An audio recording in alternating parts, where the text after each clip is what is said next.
Hello, I am Plant Man. I'm going to give an instructional video today on how to replant a Phalaenopsis orchid. Okay. So, this is your basic orchid that somebody gives you and ends up dying in the corner of your house. So, you can see that when it comes,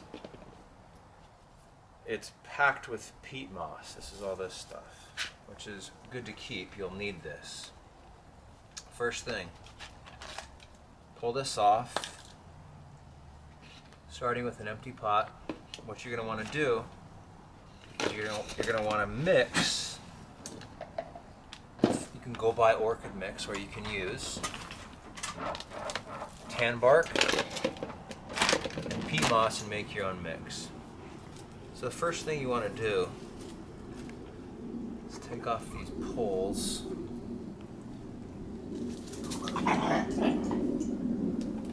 Let's just get this off. Hey, I'm shooting over here. So what you want to do is just get this, maybe give a nice little trim. If you trim them by that little node, sometimes they'll rebloom. But what you want to do is kind of get a lot of this peat, just gently take some of this peat moss without breaking and damaging the roots, because you need these. And this one's fairly healthy.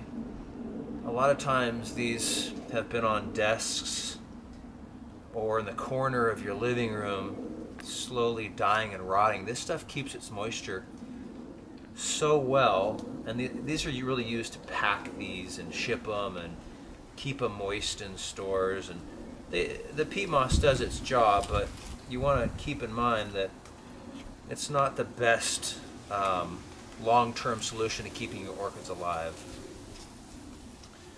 So very carefully get all this. See how it's just peat moss? If you go to the store and you buy orchid mix for Phalaenopsis, you'll notice that it's mostly arid bark, because when you see these in the wild, first of all, they're not in pots, and the roots are not packed in peat moss like this.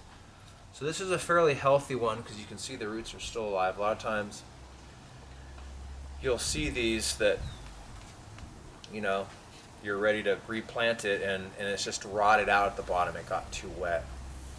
So in that case, you really want to try and get a lot of this peat moss out. You know, you can keep some of it, but what I'm doing is just trying to remove a lot of it.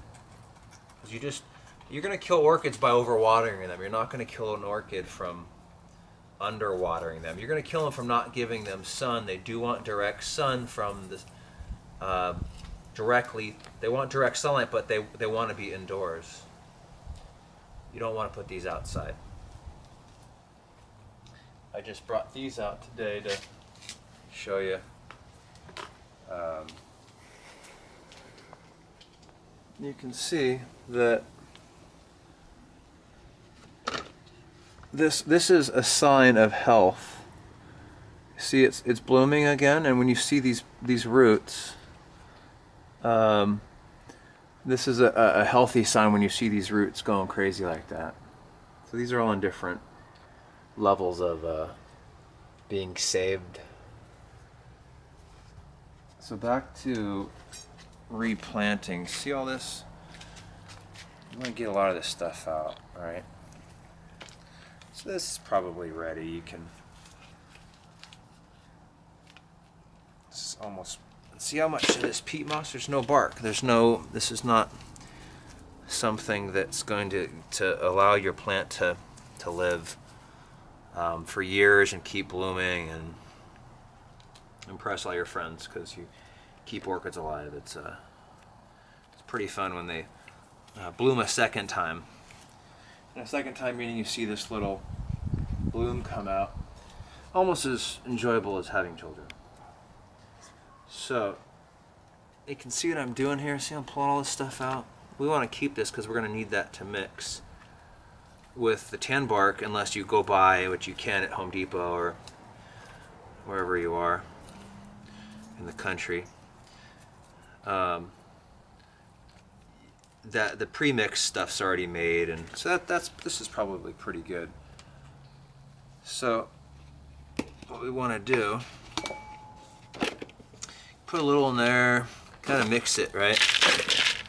Kind of want to mix it, and it's not an exact science. You're gonna have different people telling you different things on the internet. If you use less peat moss, you're just gonna have to water it and make sure it. You're gonna have to water it more. More peat moss, it helps keep the water in. You want to make sure you have good drainage. So what I'll usually do,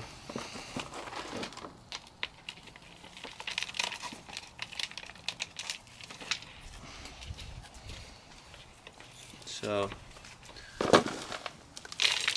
just kind of, you know, it's not an exact science. I already have some pre-mixed stuff here. You want it to be pretty arid though, because see, I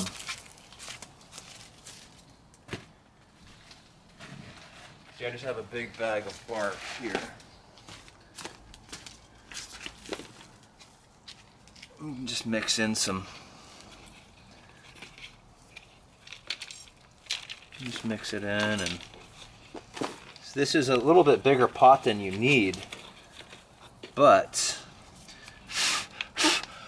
orchid's going to be happier long term if it has more space to have the moisture even out. Keep in mind you gotta fertilize your orchids too, and don't overwater them. And they need sunlight. So I keep my orchids inside here, and I get afternoon sun here every day, and that's why you see some purple hues on these, because that means it's getting a lot of sun. But I keep these orchids in the window here because it gets that warm afternoon sun. Now you can also use morning sun, or they just need sun. People kill orchids because they don't give them sun. They need sun, direct sunlight. But these Phalaenopsis need to be indoors. Those are Cymbidiums, and these are outside orchids. It's winter here, and you can see that they're blooming. And in the winter, I keep them up against the house because it helps them stay warm. And see how the sun's hitting them right now? That's what they want. It's about 12:30 here in San Jose. So back to the Phalaenopsis. So you can see the mixture. It's mostly tan bark, but you add a little of the peat moss to sort of help keep moisture long enough. And see, I'm doing like a little bit more of the peat moss on top. That kind of helps lock in some of the, you know, the things that are killers for these is too much moisture, not enough drainage, and no sun. That your orchids will die if you put them in the corner of your living room. People always say, "Oh, I didn't think they like sun." Well, people don't know what they're talking about. People voted for Trump. So this is it. I mean, this is all you really need to do, and this is really light and arid. You kind of want it, you know, you want it sitting a little bit higher, so the leaves aren't sitting on the plastic, or if you use terracotta. They're best in, I mean, this is really ultimately what you want to do. You want to have a plastic pot, good drainage. You want to, you know, I like to spray these. You know, I'll probably put this inside, put a little bottom on it. The warmer your house is, the more warm sun you get, the more you can water them. But if you don't keep your house too warm, you don't have more than a few hours of sun every day, hitting the leaves. So imagine you want your orchid to get a suntan. You're not going to get a suntan putting this plant in the corner of your living room where it's a bright room. It doesn't work that way. Just think you want them to get a suntan. So what I'm going to do now is, this is good to go. It's got good height, nice and arid. This is good to go. See how the sun's coming in here? So go up here. So this is what a healthy. I replanted this one. I saved this one from. So you know you're doing. It's healthy when you're getting the roots. and you're getting the new leaves. So this is slowly being saved, and this is a good sign when you're getting that root coming down. So this should probably rebloom eventually. So that's it. Just make sure to give them sun, good warm afternoon sun or good bright sun. Just morning sun, afternoon sun. So I'm going to take this. I just brought this out to show you, but this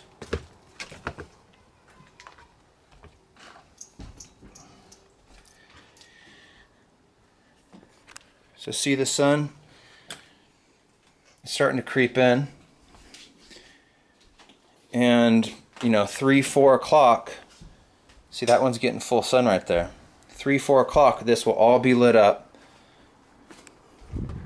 Sun's coming in. And that's why these are going to do well. The right soil, the right amount of water. If you start to see too much yellow leaves, you're watering too much. That's it. Good luck.